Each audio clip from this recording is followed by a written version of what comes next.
The EU and NATO have signed a deal to step up cooperation amid concerns over Russian aggression. Moscow's invasion of Ukraine has added urgency to that deal.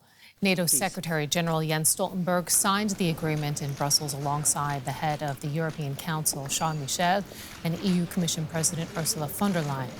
They have committed to work closer in support of international peace and pledged to further mobilize their political, economic, and military strength. The development comes despite concerns that boosting the EU's defense posture could undermine the US-led NATO alliance.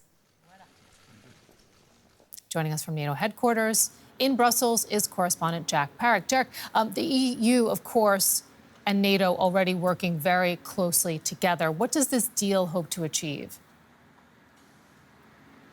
Well, I think broadly it is symbolic, frankly, to start the year showing unity between the NATO military alliance and the European Union, the two organisations sharing many members. But the underlying thing here is that actually they've managed to get a deal signed, a joint declaration signed and published for the first time since 2018. And this is really, while it might not push the sort of cooperation that much further, it is a diplomatic success to manage to get Turkey, which is in NATO, and Cyprus, which is in the European Union, that have their long-standing sort of cold conflict, to both sign up to this. And I think that's really, as this invasion into Ukraine goes on and the continuation of the war, countries around the world, and especially in Europe and in NATO and the European Union, are starting to, rather than a sort of carte blanche in favour of doing everything for Ukraine, are now starting to use their own diplomatic pressure on their own domestic issues. And I think that's what we saw here, but it is being considered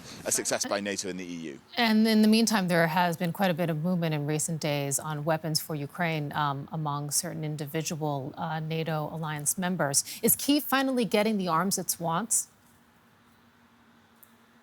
Well, not quite yet. The big discussion now is about the Leopard 2 tanks, sort of thought to be the best tanks in the world. Countries like Poland and France and Spain want them to get them, but they're German-made, and Germany has a sell-on clause that means it decides where those tanks goes. At the moment, Berlin is reluctant to sell those tanks. That's a big question. The European Commission President Ursula von der Leyen was asked about this directly. She didn't really sign herself up to a position on it. She said Ukraine needs to get all of the weapons it needs to defend itself. There's a big EU-Ukraine summit on February the 3rd, and that will be a big issue there.